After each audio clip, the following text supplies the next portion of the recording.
제가 청년 시절 교회를 다닐 적에 그때는 박정희의 그 유신 정권을 반대하느라고 학생들의 그 데모가 참 많았어요. 그리고 전두환 시절을 지나면서 나라가 굉장히 어수선하고 그런 때 그땐 참 먹고 사는 문제가 심각했어요. 먹고 사는 문제도 심각하고 제가 다니던 교회가 기장교회였는데 기장의 그 특징이 우리 교단은 개인 구원을 많이 강조합니다만 기장은 사회 구원을 많이 강조를 해요. 그러니까 사회에 불이한 일을 그 사람들은 용납질 않아요.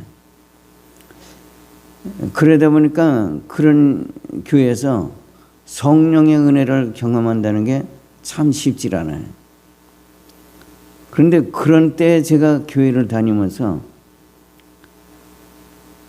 먹고 사는 것도 쉽질 않지, 진로의 문제도 그렇지, 모든 게 어려워요. 근데 교회만 가면 그렇게 마음이 평안하고 인생의 모든 시름을 다 풀어지는 것 같아요. 그래서 교회 주일 예배 드리고 나면 언제 또 주일이 오나 그 너무 기다려지는 거예요. 그래서 주일이 너무 기다려져서 안 되겠다 싶어서 세례도 안 받은 제가 새벽 기도를 나가기 시작했어요. 저희 집에서 교회까지 한 10리 거리 정도 되는 거리인데 그 먼 거리를 새벽마다 새벽 기도에 나갔어요. 그때 하나님의 은혜라는 건 참말로 어떻게 표현할 수가 없어요. 교회만 오면 인생의 모든 시름이 다 풀어지고 그냥 너무 기쁜 거예요. 저는 오늘 여러분들에게 그런 은혜가 있기를 주님의 이름으로 축원을 드립니다. 종종 연예인들이 좋지 않은 사생활이 TV에 방영되면서 그로 인해서 하루아침에 인기가 추락이 되고 인생 막차를 타는 것을 보게 됩니다. 한때 잘 나가던 김호중 가수가 술을 마시고 운전을 하다가 남의 차를 들이받고 백밀러를 망가뜨리고 그냥 도주를 해버렸어요. 그것이 이제 나중에 경찰에 잡혀서 들통이 나자 자기가 운전한 게 아니고 옆에 있는 사람이 운전한 것처럼 이렇게 꾸몄다가 그게 더 이제 확산이 돼 갖고 결국에는 가요계에서 거의 퇴출하다시피 그렇게 돼버렸죠. 만일 일반 사람이 그런 일을 겪었다면 뺑소니로 벌금을 물고 상대방 차를 수리해주는 그런 것으로 끝났을 겁니다. 하지만 김호중은 공인으로 가요계를 대표하는 사람으로 그가 유명하든 유명하지 않든 시민들의 본이 되어야 될 책임이 있는 것입니다. 그리스도인 역시 어느 교회를 다니고 직분이 무엇이고 상관없이 예수를 믿는다는 사실 때문에 우리는 예수 안에서 공인된 사람이라는 사실을 믿으시길 바랍니다. 때문에 그리스도인답지 않은 그런 말이나 행동을 했을 때 사람들은 저 따위가 무슨 예수 믿는 사람이야? 이런 비난을 하게 됩니다. 오늘 우리가 살펴볼 말씀은 성도들의 세상에 대해서 어떤 모습으로 살아가야 하는 것을 말씀하고 있습니다. 종종 성도들 가운데 극단적인 생각을 가지고 신앙생활을 하는 분들이 종종 있습니다. 예수 믿지 않는 사람들에 대해서 지옥 자식이라든지 네가 아무리 그래봐야 결국에는 넌 지옥 가게 돼 있어. 그런 얘기들을 종종 합니다. 그런가 하면 성도들이 윤리도덕적으로 좀 지탄받을 만한 일을 했을지라도 예수를 믿기 때문에 우리는 구원받는다. 그런 생각들을 하고 있습니다. 여러분, 그런 것은 맞는 것이 아니고 전혀 잘못된 생각입니다. 교회의 교리 가운데 7이라는 수찬정지라는 그런 7이가 있습니다.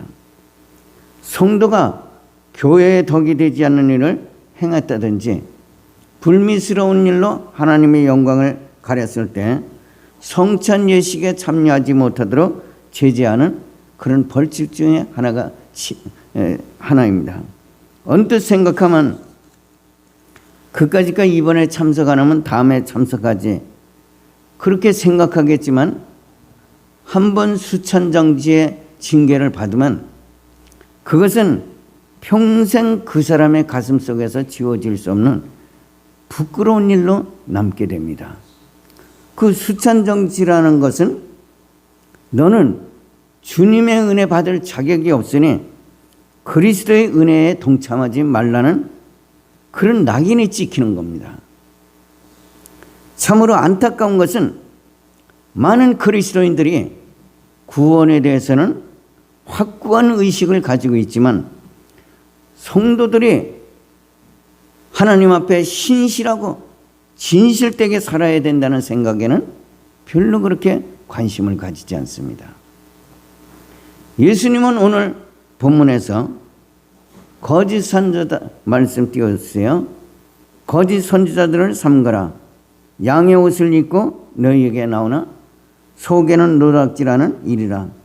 그들의 열매로 그것들을 알지니 가시나무에서 포도를 또는 엉겅퀴에서 무화과를 따겠느냐. 그 말씀이 오늘 본문 속에 있습니다. 예수님 당시에 거짓 선지자들이 많았고 심지어 부패한 제사장들이 있어서 그들은 순진한 백성들을 속여서 돈을 착복을 했습니다. 거짓 선지자는 양의 옷을 입고 있지만 그 속은 노략질하는 이리로 이들은 가시나무요 엉겅퀴요 나쁜 나무입니다. 주님이 말씀하시는 가시나무나 엉겅퀴는 그 식물 자체가 나쁜 것이 아니고 하나님의 영광을 가리고 육체의 욕심을 따라 사는 거짓 선지자를 가시나무요 엉겅퀴, 그걸로 비유해서 하시는 말씀입니다. 나쁜 열매는 보기에는 그 열매가 예쁘지만 만일 먹게 되면 배가 아프거나 몸에 독이 퍼지는 그런 아주 독한 열매입니다. 찔레는, 화면 띄워주세요. 찔레는 꽃이 지고 나면 그 열매가 지는데 열매가 빨간 게 예쁩니다. 그런데 그 열매는 독이 있어서 새들도 먹지 않습니다. 꽃이 예쁘다고 잘못 만졌다간 가시에 찔려서 손을 다치는 그런 경우도 있죠. 그러면 주님이 말씀하시는 나쁜 열매는 무엇입니까?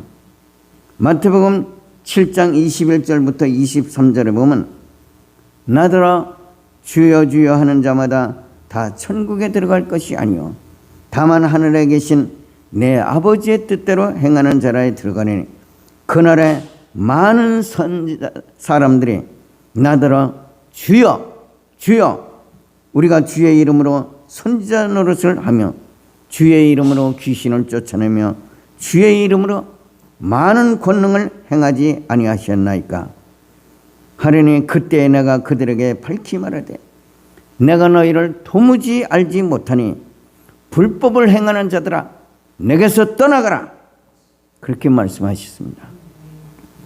주의 이름으로 귀신을 쫓아내고 많은 권능을 행하고 방언 통변 예언을 하는 사람이라면 그 사람들은 분명 좋은 열매를 맺는 사람들이 아니겠습니까?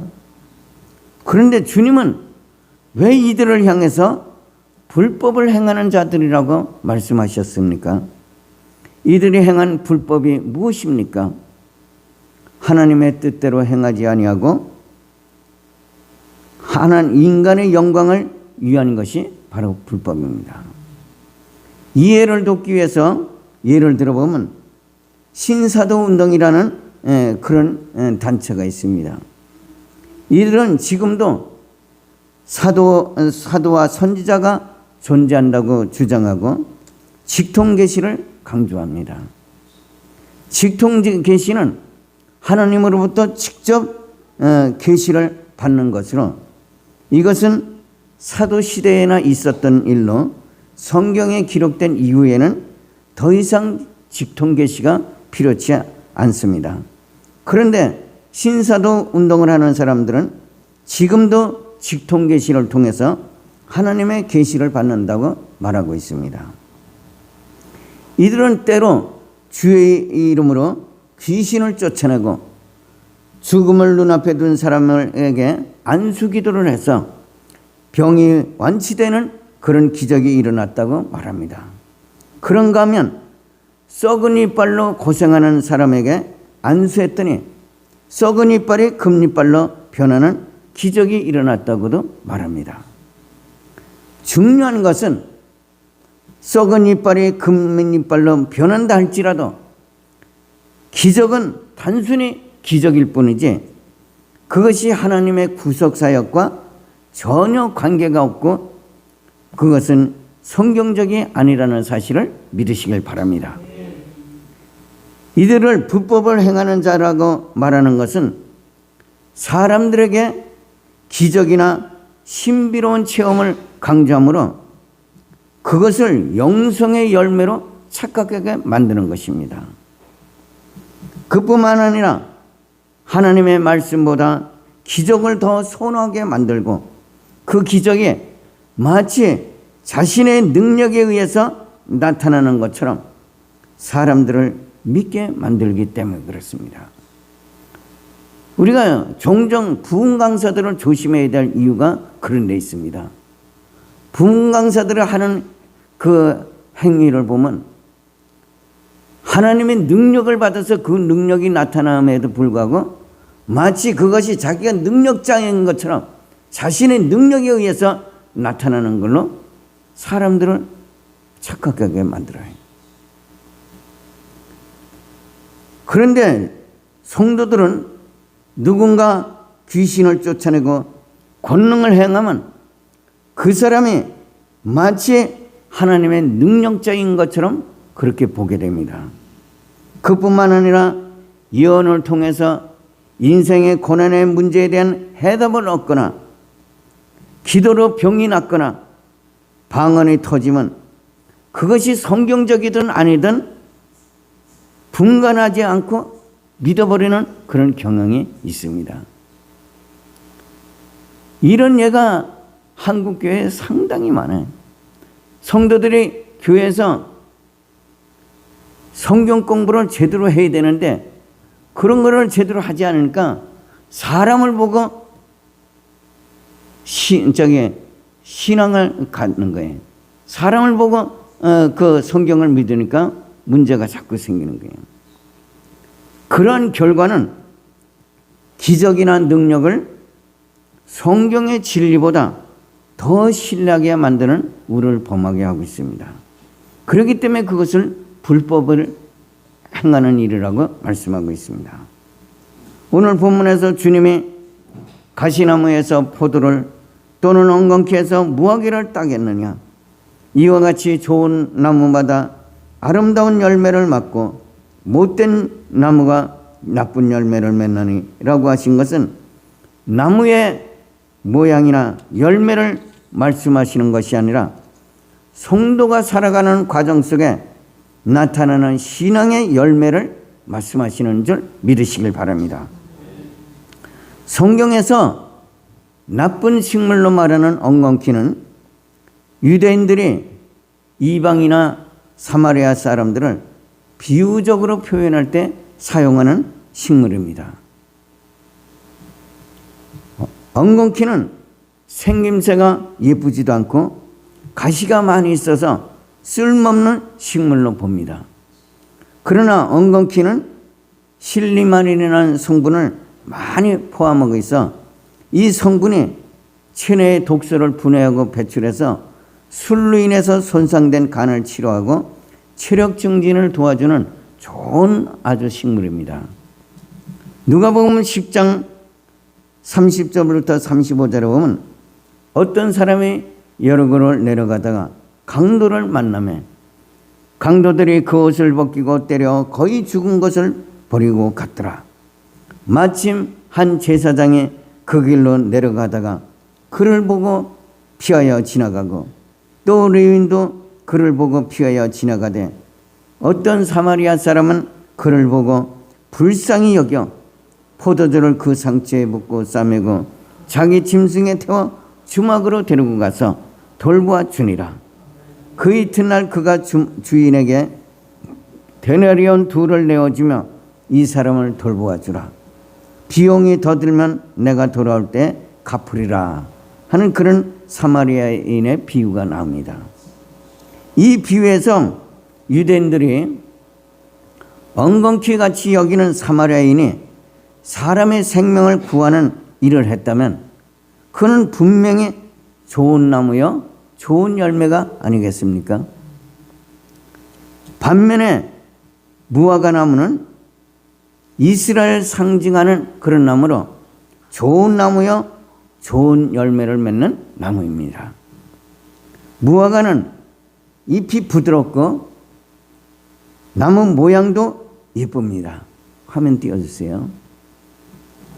마가복음 11장 12절부터 14절에 보면 이튿날 그들이 베다니에서 나왔을 때 예수께서 시상하신지라 멀리서 잎사귀 있는 한 무화과 나무를 보시고 혹 그 나무에 무엇이 있을까 하며 가셨더니 가서 보신즉 잎사귀 외에 아무것도 없더라. 이는 무화과의 때가 아님이라. 예수께서 그 나무에게 말씀하여 이르시되 이제부터 영원토록 사람이 내게서 열매를 따먹지 못하리라 하시니 제자들이 이를 듣더라고 말씀하고 있습니다. 이 비유의 의미는 성도는 계절과 상관없이 어떤 상황이나 어떤 처지에 관계없이 주님이 원하실 때는 언제든지 순종해야 된다는 말씀을 하고 있습니다. 그런데 열매를 맺어야 될 무화과가 더구나 주님이 열매를 구하실 때 열매가 없다. 그것은 분명 나쁜 나무요 열매 없는 무화과일 수밖에 없습니다. 좋은 열매를 맺는 좋은 나무를 할지라도 열매를 맺지 않으면 소용이 없습니다. 마태복음 3장 7절부터 10절에 보면 요한이 바리새인들과 사두개인들이 세례 베푸는 데로 오는 것을 보고 이르되 독사의 자식들아 누가 너희를 가리켜 임박한 진노를 피하라 하다냐. 그러므로 회개에 합당한 열매를 맺고 속으로 아브라함이 우리 조상이라고 생각하지 말라. 내가 너희에게 이르노니 하나님이 능히 이 돌들로도 아브라함의 자손이 되게 하시리니 이미 도끼가 나무에 뿌리에 놓았으니 좋은 열매를 맺지 않은 나무마다 찍혀 불에 던지리라. 유대인들이 존경하고 우러러보는 바리새인과 사두개인을 세례 요한은 독사의 자식이라고 부릅니다. 세례 요한이 그들을 향해서 독사의 자식이라고 부른 것은 선한 열매를 맺지 못하는 죽은 나무이기에 찍어버리겠다고 말씀하시는 겁니다. 이것은 구원받기로 예정된 성도라고 할지라도 그 행실이 썩은 나무 같으면 찍어버릴 수밖에 없다는 사실을 말씀하고 있는 줄 믿으시길 바랍니다. 좋은 나무여 좋은 열매를 맺는 무화과가 과연 그러면 어떤 것이겠습니까? 무화과는 나무라고 하지만 사실 나무가 아니라 다년생 식물로 나무이지만 나무 같지 않고 열매가 있으나 열매 같지 않은 평범한 그런 식물입니다. 다만 무화과는 잎이 부드럽고 연해서 가지를 잘라 심으면 쉽게 번식하는 그런 식물로 유대인들에게 겸손하게 살라는 그런 의미를 주고 있는 식물이라는 사실을 믿으시길 바랍니다. 또 무화과는 꽃은 피지만 꽃이 드러나지 않고 열매 안에 감추고 있는 것은 화려함을 드러내지 않고 있어서 교만하지 말라는 의미가 있는 줄 믿으시길 바랍니다. 이것은 선택받은 이스라엘 민족이나 구원받기로 예정된 성도들 역시 잘난 체 하지 말고 모든 것이 하나님의 은혜라 여기고 겸손하게 살라는 뜻이 있다는 사실을 믿으시길 바랍니다. 에베소서 1장 3절부터 5절에 보면 성도의 구원에 대해서 이렇게 말씀하고 있습니다. 찬송하리로다. 하나님 곧 우리 주 예수 그리스도의 아버지께서 그리스도 안에서 하늘에 속한 모든 신령한 복을 우리에게 주시되 곧 창세전에 그리스도 안에서 우리를 택하사 우리로 사랑 안에서 그 안에 거룩하고 흠이 없게 하시려고 그 기쁘신 뜻대로 우리를 예정하사 예수 그리스도로 말미암아 자기의 아들이 되게 하셨으니 라고 하는 말씀이 나옵니다. 예수를 믿음으로 우리가 하나님의 자녀가 된다는 사실은 그건 상상할 수 없는 일입니다. 상상할 수 없는 그 일을 하나님이 우리를 창세 전에 선택하셔서 그렇게 만드셨다는 사실을 믿으시길 바랍니다. 그런데 유대인들은 자신들만의 구원받기로 선택받은 민족이요 존귀한 자라고 생각을 합니다. 그런 존귀한 자들이라면 삶의 아름다운 열매를 맺어야 하는데 강도를 만나 거의 죽게 된 사람을 버려두고 갔다면 그들이 과연 좋은 나무라고 할 수 있겠습니까? 마태복음 18장 23절에서 30절에 보면 열매 없는 삶을 사는 사람의 얘기가 나옵니다. 거기에 보면 어떤 임금이 결손할 때 10,000달란트 빚진 자 한 사람을 데려오면 그 사람이 갚을 것이 없다고 사정을 하자 그 주인이 10,000달란트를 탕감해 줍니다. 그래 이 사람이 얼마나 마음이 기쁘겠어요. 큰 기쁜 마음을 가지고 그 주인 앞에 물러나오다가 자기에게 100달란트 빚진 사람을 만나게 됩니다. 그런데 그 100달란트 빚진 사람의 목을 잡고 빚을 갚으라고 그렇게 이야기하자 그 사람이 지금은 내가 돈이 없으니 좀 기다려주면 갚겠다. 그런데 그 말을 듣지도 않고 그 사람을 관가에 끌고 가서 결국 감옥에 쳐놓게 됩니다. 이런 내용이 나옵니다만 과연 그것이 하나님의 은혜를 받은 사람의 삶이겠는가? 결코 그런 삶을 살아서는 아니 되는 거죠. 그런데 종종 그런 일들이 예수 안에 사는 사람들 가운데 흔치 않게 볼 수 있다는 사실은 우리 마음을 아프게 하는 거죠. 먹음직스럽게 생긴 과일이 달지 않고 오이 같다면 그 과일을 먹겠습니까? 그걸 먹자니 맛이 없고 버리자니 아깝고 애물단지 과일이 되는 것입니다.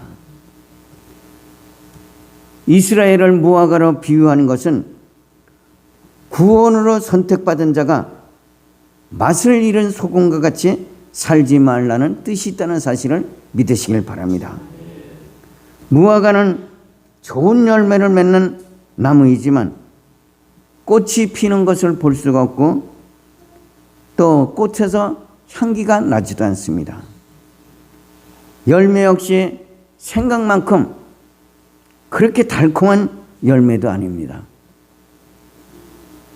그러면 어떻게 하면 이 맛을 잃은 달콤하지도 않은 이런 과일같이 그런 삶을 살지 않고 어떻게 하면 교만하지 않고 겸손하게 하나님의 자녀답게 향기 나는 좋은 열매를 맺는 삶을 살 것인가?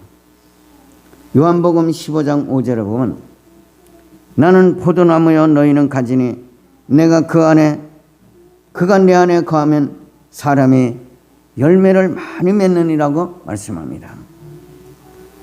성경에는 이런 사람을 예수께 접붙임 받은 사람이라고 얘기합니다. 그리고 이런 사람을 새로운 피조물이 되었다고 말합니다. 새로운 피조물은 새로운 피조물답게 살아야 될 줄 믿으시길 바랍니다. 아무리 예수를 믿어도 그 심령이 변화되지 않으면 그것은 가시나무여 엉겅퀴요 나쁜 열매를 맺는 나무일 수밖에 없습니다. 우리가 성도로서 좋은 열매를 맺는 나무가 되기 위해서 우리가 어떻게 해야 되겠습니까? 에베소서 4장 22절부터 24절을 보면 너희는 유혹의 욕심을 따라 썩어져가는 구습을 쫓는 옛사람을 벗어버리고 오직 너희의 심령에 새롭게 되어 하나님을 따라 의와 진리에 거룩함으로 지으신 받은 새 사람을 입으라고 말씀합니다. 옛사람은 세상을 사랑하고 돈을 의지하고 사람을 기쁘게 하는 그런 삶을 살지만 새 사람은 교회를 사랑하고 사람들을 사랑하고 주의 종을 존경하고 하나님 앞에 인색하지 않고 거룩하고 신실하게 사는 사람들이라는 사실을 믿으시길 바랍니다. 그런 사람들에게 주님은 상 받을 기회를 주시게 됩니다.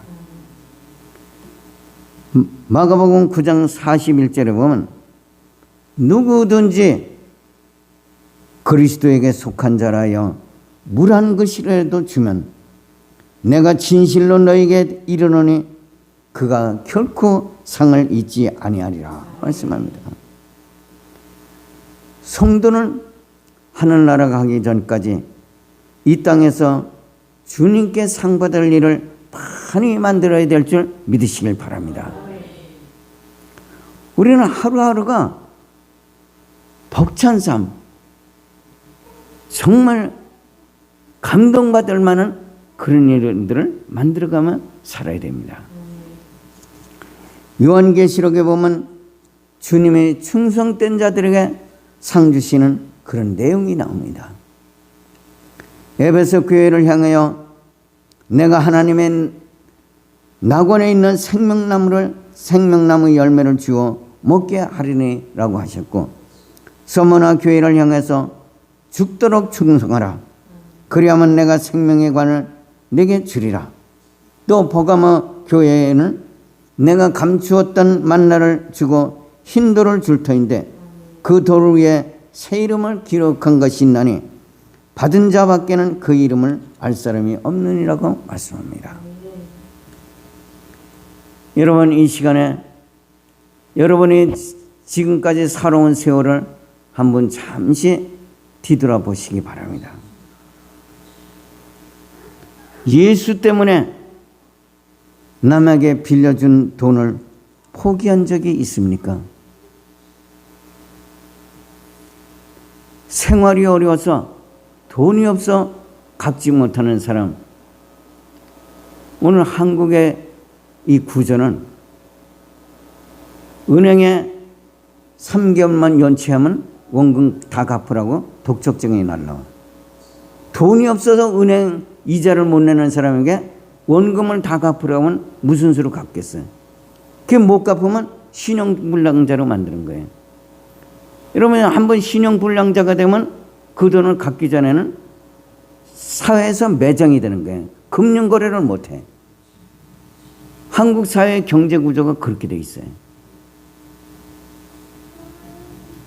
그런데 돈이 없는 사람에게 갚으라고 독촉할 때 그 갚아야 될 사람의 마음이 얼마나 아프겠어요. 그런데 내가 예수 믿기 때문에 당신이 예수를 믿을 수 있다면, 내가 당신의 돈을 포기해서 당신이 예수를 믿을 수 있다면 내가 이 돈을 포기하겠다. 나는 제가 살아오면서 그런 사람을 한번 만나봤어요. 내가 존경하는 장로님이신데 그 당시에 지금으로 이야기하면 한 1,000만 원 정도 되는 돈인데, 그 교회의 신학교 다니는 신학생인데 이분이 무슨 일을 하다가 돈이 빚져갖고 그 장로님에게 1,000만 원을 빌려간 거예요. 근데 아무리 세월이 지나도 갚을 여력이 없는 거예요. 그러니까 어느 날 장로님이 그분을 다방으로 불러서 내가 이 돈 포기할 테니까 걱정하지 마시고 열심히 신학 공부해서 좋은 목사 되십시오. 그분 보는 앞에서 차용증을 찢어버렸어요. 여러분, 우리가 살아가는 그 과정 속에서 그런 아름다운 일 한 번쯤은 있어야 되지 않겠습니까?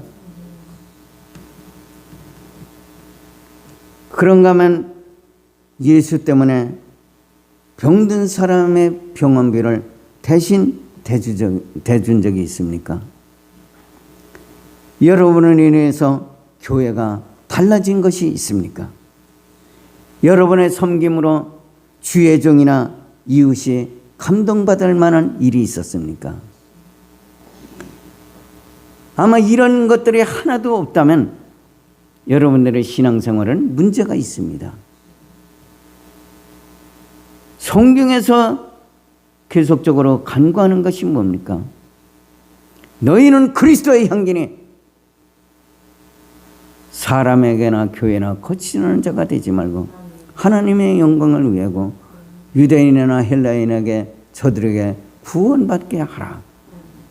그것이 주님이 우리에게 주신 말씀 아니겠습니까?